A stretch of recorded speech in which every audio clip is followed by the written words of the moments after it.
Fala galera, aqui é o Marcelo e sejam bem-vindos de volta à Batcaverna. E hoje em dia, no universo aí dos filmes animados da DC, nós já estamos bastante acostumados aí com filmes saindo quase toda hora aí de Liga da Justiça. Mas hoje nós vamos analisar aqui o filme que primeiro fez isso aí, o primeiro filme animado que tinha Liga da Justiça. E foi um exemplo bem comum. E estamos falando das vezes esquecida animação Liga da Justiça Nova Fronteira, a adaptação do grande quadrinho escrito e desenhado pelo Darwyn Cooke, e que foi então o primeiro filme animado do Liga da Justiça. Então é isso, galera. Hoje é dia então de vídeo, né? Análise de filmes animados da DC. E aí já fica aquela pergunta, né? Será que a gente deveria lembrar mais vezes desse filme? Bora descobrir então no vídeo análise de hoje, tudo isso depois da abertura.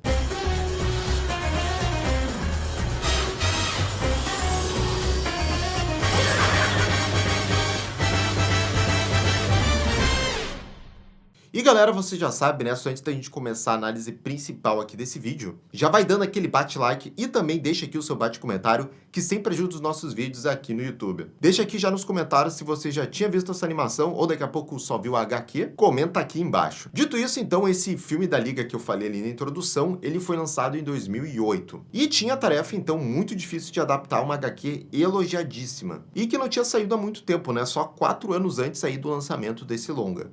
E nós já falamos aqui no canal sobre o quadrinho do Nova Fronteira do Darwyn Cooke, e como é então uma reimaginação do universo da DC, se passando durante o período da Guerra Fria. O filme tomaria então várias liberdades em relação à história original, mas ele teve a consultoria na parte do roteiro do próprio Cooke. E a principal preocupação, né, é se os realizadores aí dessa animação, eles iam conseguir pegar todas aqueles nuances, as passagens icônicas, né, envolvendo o HQ, que tem muito contexto ali sociopolítico junto com esses personagens da DC. E eu já antecipo que é um mais ou menos. Mas bora então começar agora a análise da animação Liga da Justiça, A Nova Fronteira. O filme então, que é ambientado entre 1953 e 1960, começa com uma entidade desconhecida explicando como testemunhou a evolução da vida humana na Terra.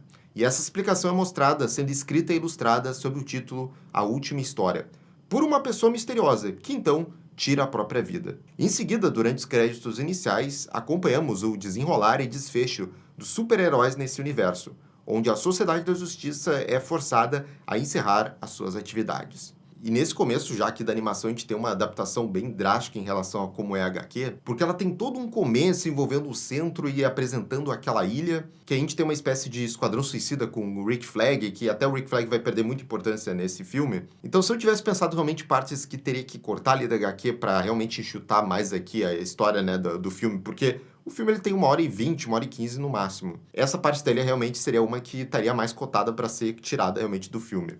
E também essa parte dos créditos iniciais eu acho bem interessante para já dar um contexto em relação à época que está se passando, né, a história, e para mostrar um pouco da situação realmente dos heróis nesse universo. O filme corta para o final da Guerra da Coreia em 53, onde o piloto da Força Aérea dos Estados Unidos, Hal Jordan, e seu ala, Kyle Ace Morgan, são atacados por pilotos inimigos, ainda não informados do cessar-fogo. O Hal é abatido num conflito que se segue, e forçado a matar um soldado inimigo, após ejetar para um lugar seguro. O trauma desse evento leva o Hal, então, a uma ala psiquiátrica dentro de um hospital por 2 anos. E já nessas primeiras cenas aqui da animação, você já consegue ver que a produção do filme ela tentou emular ao máximo o traço do Darwyn Cooke, que é um dos grandes atrativos da HQ, fora a história. E eles fazem um bom trabalho, tanto na questão do design dos personagens, para lembrar o jeito que o Darwyn Cooke faz, né, o seu traço ali para os personagens, quanto também o uso de sombras e enquadramentos que são bastante parecidos com a HQ, já nesses primeiros momentos, né, nessas cenas daqui do Hal Jordan. Fora também que eles mantiveram o lance da violência, que aqui tem vários momentos mais sangrentos e adultos, e que eles mantiveram para manter a coerência com o material original, né? Em outro lugar, no observatório de Gotham, o último sobrevivente da raça marciana verde, John Jones, é inesperadamente teletransportado para a Terra por um cientista, o Dr. Erdel. O choque da aparição do John faz com que o Erdel sucumba a um ataque cardíaco, mas não antes dele se desculpar por deixar o marciano preso aqui na Terra. Incapaz de retornar a Marte, ele se disfarça do doutor e cobre o corpo do médico com um jaleco como um sinal de respeito. No ano seguinte, o Superman conhece a Mulher Maravilha na Indochina, onde ela está comemorando aqui com um grupo de mulheres que ela resgatou de rebeldes políticos. A Amazona permitiu que elas exercessem a sua própria marca de justiça fatal sobre seus captores, o que o Superman fica horrorizado ao saber. E, de novo, nessas duas passagens aí que são bem impactantes da HQ, essa apresentação do Caçador de Marte e da Mulher Maravilha, principalmente nessa parte aqui dos diálogos da Mulher Maravilha com o Superman, onde ela dá bastante nos dedos dele. Até porque essa treta, essa briga que eles vão ter agora, revela mais do contexto aí sobre os heróis nesse contexto, nesse mundo aqui do Nova Fronteira.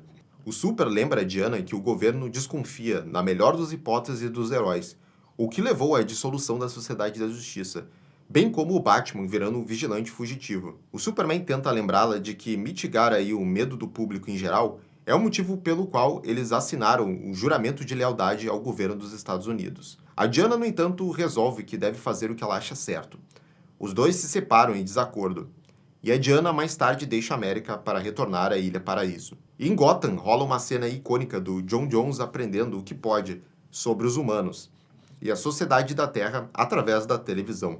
E ele fica mudando de forma aqui, como a do Pernalonga, né, que é a mais icônica, antes de se estabelecer na forma de um detetive de filme noir. E essa conversa do Superman com a Diana é muito boa para dar então esse contexto que eu tinha falado antes e mostrar que os heróis eles não têm tanta aquela confiança do público. E esse clima realmente da Guerra Fria que a gente teve, né, realmente na vida real, é que o vilão da história vai se alimentar e vai contribuir para que essa paranoia aumentasse. O Superman mais tarde conversa com a Lois sobre a Mulher Maravilha e o Batman, nenhum dos quais, segundo ele, sacrificaria seus princípios um pelo outro. Ele então continua dizendo que as coisas pioraram desde que o senador McCartney chegou. Ao que a Lois responde que sempre haverá bichos papões como o senador, e que os heróis da nação precisam ser fortes e defender tudo que a América simboliza. Já em Las Vegas, a repórter Iris West está em uma missão para entrevistar um cantor famoso, no mesmo cassino onde Hal Jordan e Ace Morgan estão se divertindo. Enquanto a Iris está no telefone com seu namorado Barry Allen, o Capitão Frio chega para roubar o cassino.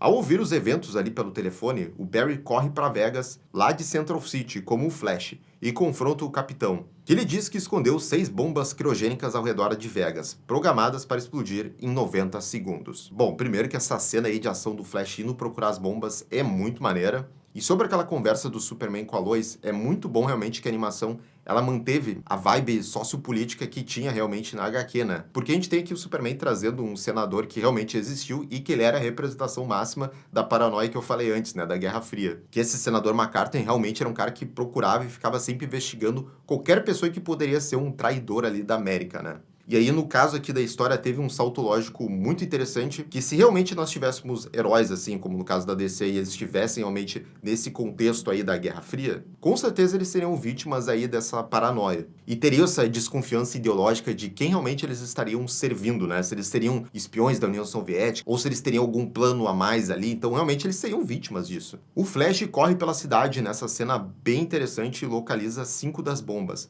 mas deduz que a sexta é uma isca, e captura o capitão antes que ele possa escapar de helicóptero. Antes de ser derrotado, o vilão é possuído por uma entidade misteriosa, que pergunta ao Flash por que ele é mais rápido que os outros seres inferiores, antes de deixar o corpo do capitão.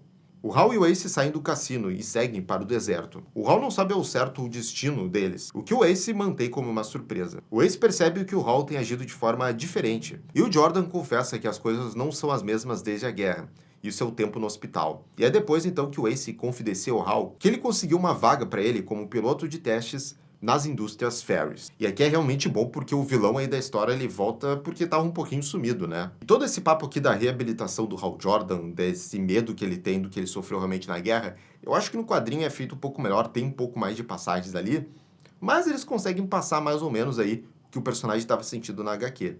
E já nesse meio tempo, antes até dele começar a ser piloto, ele começa a já ter um envolvimento lá com a Carol Ferris, que é a manda-chuva lá das indústrias Ferris. De volta a Gotham, o John se juntou ao departamento de polícia na cidade, sob o nome de John Jones. E com a sua integridade, habilidade analítica e telepatia, ele rapidamente sobe para as fileiras de detetives em apenas 2 anos. Depois de investigar o sequestro de uma criança, que ele descobriu ser parte de um ritual de sacrifício para um culto que adora algo chamado O Centro, o John e seu parceiro Slam Bardley encontram o Batman pela primeira vez, que também estava investigando o desaparecimento. Os 2 policiais se juntam ao Batman na batalha contra o culto, mas o incêndio irrompe durante a batalha, deixando o John impotente até o Slam o apagar. Aqui a gente tem então a primeira aparição do Batman e é uma baita cena, até porque nela que nós temos o momento onde o Batman vai ali tentar ajudar a criança que estava sendo sequestrada, Mas quando o Batman vai ajudar, você vê que ela tem talvez mais medo do Batman do que os cultistas. E é aqui que esse Batman ele percebe uma coisa parecida com o Batman lá do Robert Pattinson, de que realmente ele tá passando medo para as pessoas que ele quer ajudar. E não é realmente isso que ele quer, né? Até porque todo o visual desse Batman que a gente tá vendo aqui é lá da primeira aparição do Batman, onde ele realmente é poucas ideias e mete medo em todo mundo.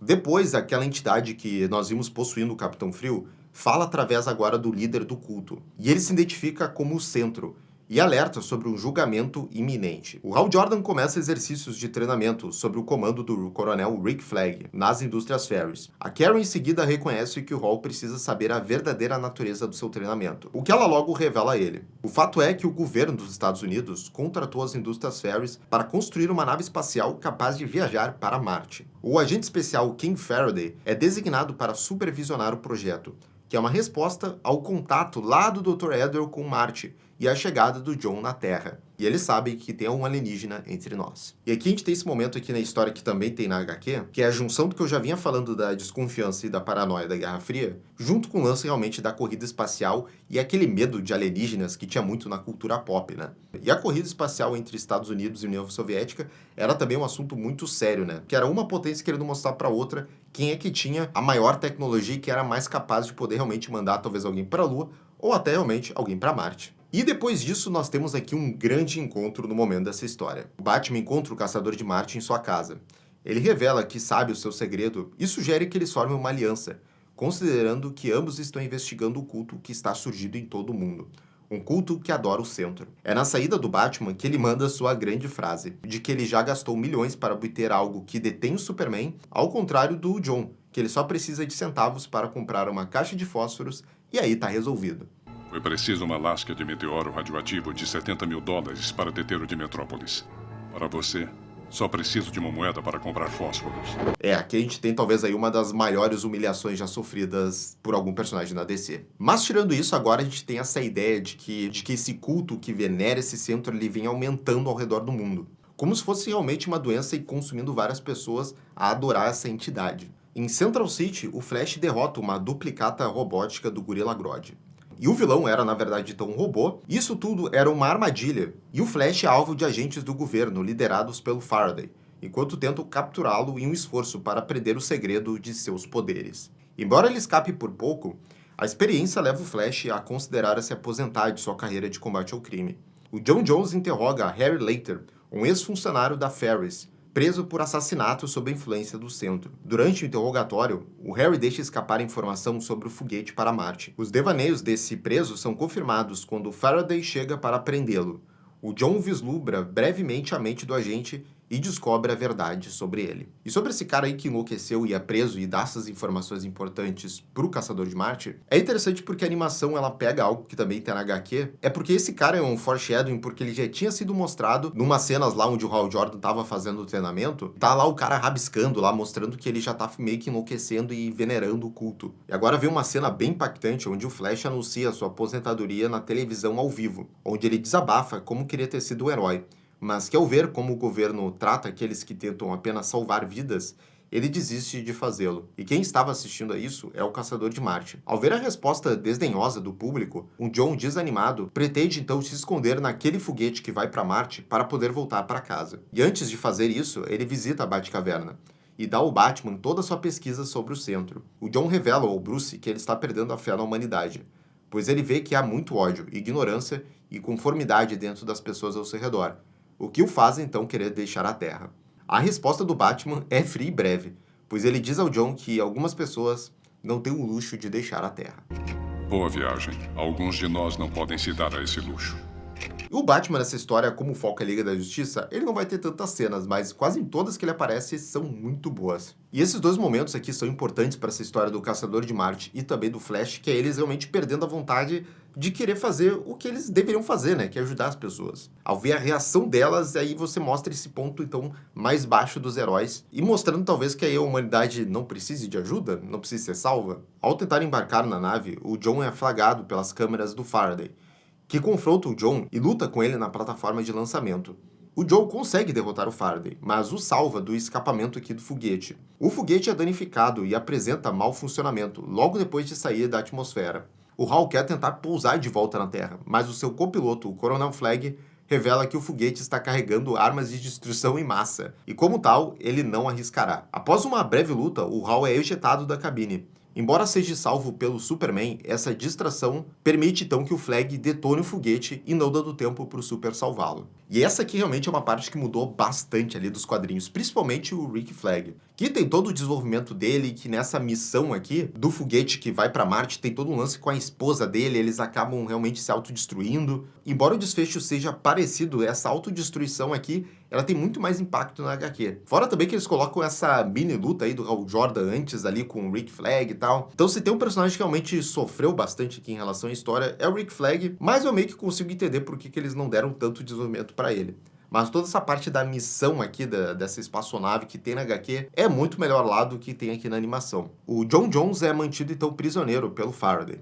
O Superman detona o agente por tratar o John, um colega alienígena, de forma diferente dele, só porque o John parece radicalmente diferente. Já na Ilha Paraíso, a Mulher Maravilha treina com uma de suas guerreiras. E a Diana diz como a América mudou desde que ela chegou lá. Mas a sua parceira de treinamento diz que a ilha também mudou, que muitas Amazonas desejam uma mudança na liderança. E antes que uma luta pudesse começar entre as duas, sobre o que as Amazonas deveriam fazer, as duas logo são atacadas pelo Centro, que se aproxima da ilha.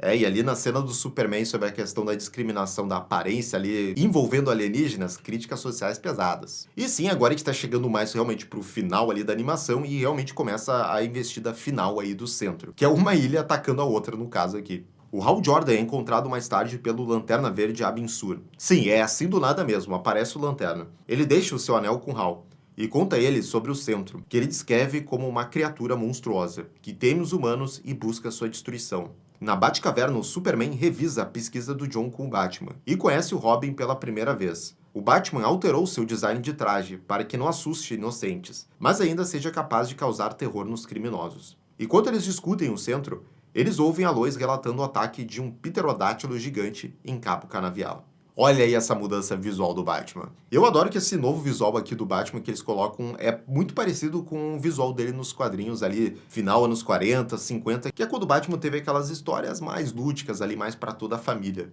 Então até faz sentido, até porque tem ali a edição do Robin, né? O Superman chega então lá no local e rapidamente derrota a criatura. Quase imediatamente depois, o jato invisível da Mulher Maravilha faz um pouso forçado.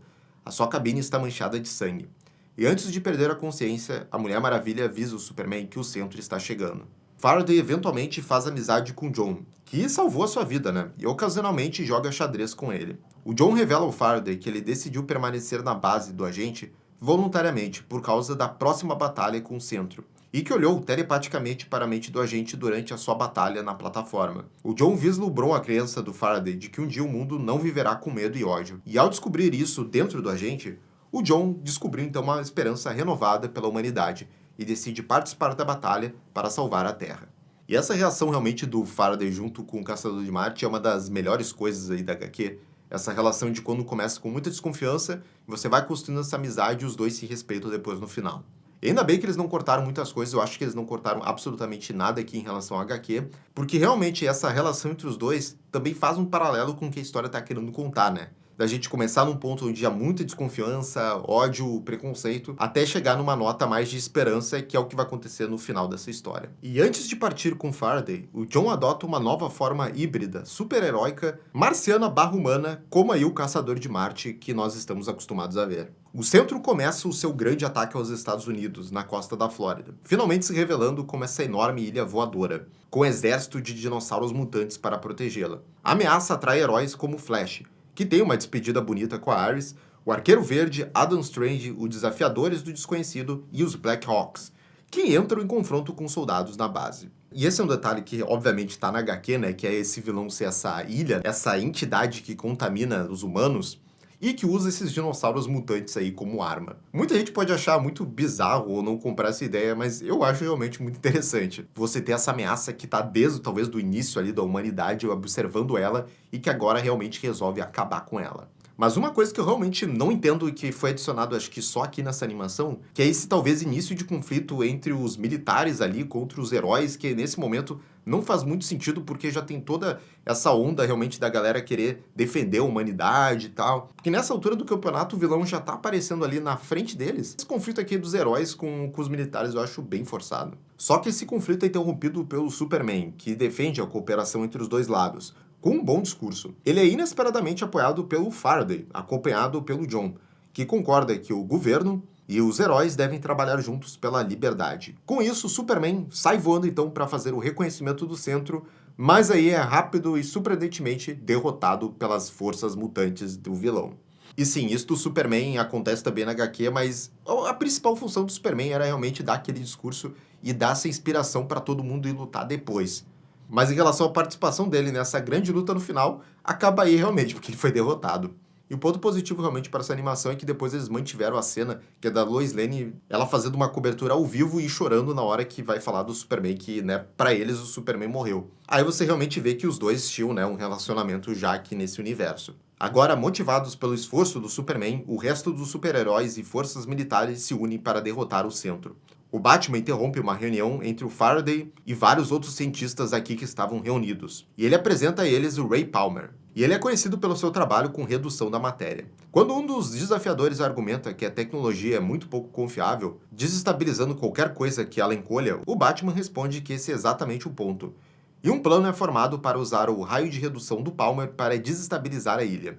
Os heróis irão distrair o centro com ataque frontal, enquanto Hal e Ace voam em uma missão de bombardeiro na criatura, deixando o Flash então livre para poder rapidamente cruzar a ilha com um raio.